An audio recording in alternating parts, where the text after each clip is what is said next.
దర్శి ప్రజాగలం సభలో టీడీపీ అధినేత చంద్రబాబు మాట్లాడుతున్నారు. లైవ్ ద్వారా చూద్దాం. సైకో పెత్తనం ఏంటని అడుగుతున్నా. తమిళ్ళు ఇక్కడితో ఆగల. సైకో పెత్తనం ఇప్పుడు కొత్త చట్టం తీసుకొచ్చాడు. ఏదైతే పట్టాదారు పాస్ పుస్తకం లేదు, 10-1 లేదు, అడంగల్ లేదు, అన్ని రద్దు చేసి ఆయన పేరుతో ఆన్లైన్ లో పెట్టుకుంటా అంట మీ భూములన్నీ.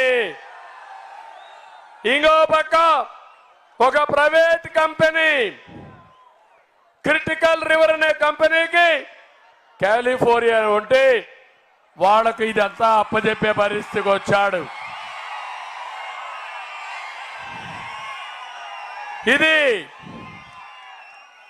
ఈరోజు మీరు చూస్తే ఆంధ్రప్రదేశ్ ల్యాండ్ టైటిలింగ్ యాక్ట్ 2023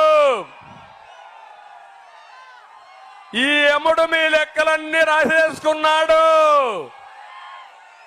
ఈ భూమి మీ భూమి మీది కాదు. ఇప్పుడు మీ భూమి జగన్ గుప్పెట్లో ఉంది, సైకో గుప్పెట్లో ఉంది. ఆయన ఒక ప్రైవేట్ కంపెనీ పెట్టుకున్నాడు. ఆ కంపెనీలో రికార్డులన్నీ భద్రపరుచుకుంటున్నాడు. మీ రికార్డు మార్చేస్తే మీ పని గోయిందా గోయిందా. ఇక్కడ ఇంకో పక్కన చూస్తే ఒకప్పుడు మీ భూమి మీరు అమ్ముకోవాలంటే స్వేచ్ఛగా అమ్ముకున్నారా లేదా?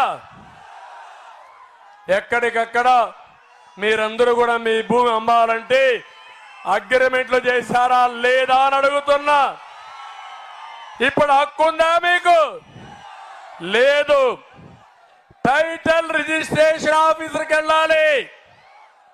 ఆయన మీకు పర్మిషన్ ఇస్తేనే మీ భూమి మీరు రిజిస్ట్రేషన్ చేయొచ్చు. ఆయన పర్మిషన్ ఇవ్వకపోతే మీ భూమి రిజిస్ట్రేషన్ లేదు. భూమి మీది, జలగ పెత్తనం. రాబోయే రోజుల్లో ఏమవుతుంది తమ్ముళ్ళు? ప్రైవేట్ ఆర్మీ మీ మెడకు ఉరితాళ్లేసాడు. ఈ చట్టం కూడా అక్టోబర్ 2003 నుంచి అమల్లోకి వచ్చేసింది. అందరి మెడకు ఉరితాళ్లేసి జలగ సైకో ఇంటి దగ్గర పెట్టుకున్నాడు. ఎప్పుడు కావాలంటే అప్పుడు లాగితే మీ ప్రాణం అక్కడికి ఆగిపోతుందని చెప్పి కూడా నేను మీకు తెలియజేస్తున్నా. ఈరోజు మీరు చూడండి, నేషనల్ ఇన్ఫర్మేషన్ సెంటర్ ఉంది. వాళ్ళు ఏదొచ్చినా వాళ్ళు ఒకసారి గవర్నమెంట్ ఆఫ్ ఇండియా ఆర్గనైజేషన్ లో రికార్డులు పెట్టచ్చు. పెట్టకుండా ఈ రికార్డులు పెట్టింది క్రిటికల్ రివర్ అని ఒక ప్రైవేట్ కంపెనీ, జగన్మోహన్ రెడ్డి బినామీ కంపెనీ, కాలిఫోర్నియాలో ఉండే కంపెనీ పేరులో పెట్టాడు. తమిళలో మీ ఆస్తి మీకు ఉంటుందని అడుగుతున్నా. హక్కుందా అని మిమ్మల్ని అడుగుతున్నా. ఈ చట్టాన్ని ఆమోదిస్తారా అని మిమ్మల్ని అడుగుతున్నా. అందుకే నేను ఒక పని చేస్తున్నా. ఈ చట్టాన్ని చూడండి. నల్ల చట్టం, జగన్ ల్యాండ్ గ్రాబింగ్ యాక్ట్ ఇది. మీ భూమి మీద కన్నేశాడు. మీ భూమి మీది కాదు. ఈ భూమి జగన్ది. మీ భూమి జగన్ది. మీ భూమి మీకు ఇప్పించే బాధ్యత నాది. అందుకే ఈ ఆర్డినెన్స్ కూడా చించి చెత్తబుట్లు పారేద్దామా లేదా? ఆమోదించండి, గట్టిగా చప్పట్లు కొట్టండి. చెత్తబుట్లో పారేస్తున్నాను దాన్ని కూడా. అయితలేదు. అంతేకాకుండా 4వ రత్నం మైనింగ్ మాఫియా. ఏం తమిళ్ళు, ఇక్కడే గెలాక్సీ గ్రనైట్ ఉంది. కొల్లగొట్టారా లేదా? ఇది 4వ రత్నం మైనింగ్ మాఫియా. 5వ రత్నం హత్యా రాజకీయాలు. 6వ రత్నం ప్రజల ఆస్తులన్నీ కబ్జా చేయడం. 7వ రత్నం ఎర్ర చందనం గంజాయి. 8వ రత్నం దాడులు కేసులు. 9వ రత్నం శవ రాజకీయాలు. తమిళలో ఈరోజు మీరు చూడండి, 2014లో తండ్రి లేని బిడ్డను వచ్చాడా లేదా మీ దగ్గరికి? రిలయన్స్ పైన దాడులు చేశాడా లేదా? ఆ రోజు 2019లో రిలయన్స్ మనిషికి ఎంపీ ఇచ్చాడా లేదా తమ్ముళ్ళు అని మిమ్మల్ని అడుగుతున్నా. 2019లో ఒకసారి ఆలోచించండి. ఊ కిల్డ్ బాబాయ్, ఊ కిల్డ్ బాబాయ్.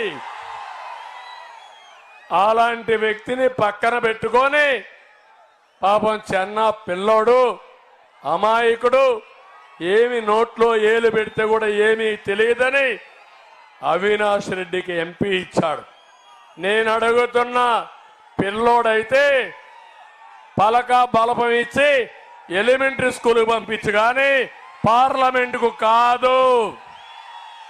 నువ్వు చేసిన పని పలక బలపం ఇవ్వాల్సిన వ్యక్తికి గొడ్డలిచ్చి ఆ గొడ్డలతో రాష్ట్రం మీద కడప మీద పంపించావు.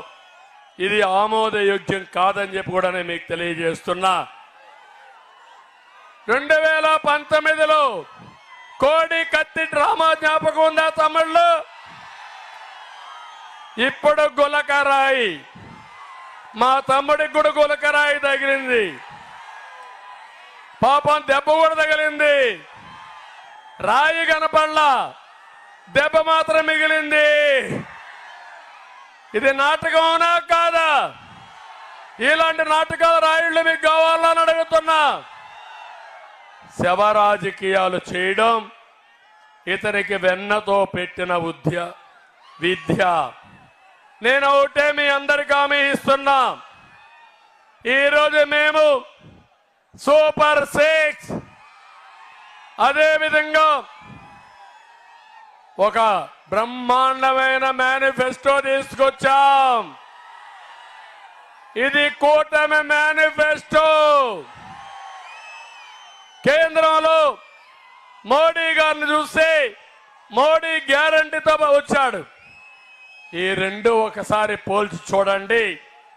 జగన్మోహన్ రెడ్డి పెట్టిన మేనిఫెస్టో వెలవెల, మన మేనిఫెస్టో గలగలలాడే పరిస్థితి వచ్చింది. నేను అందుకే ఒక మాట ఇక్కడ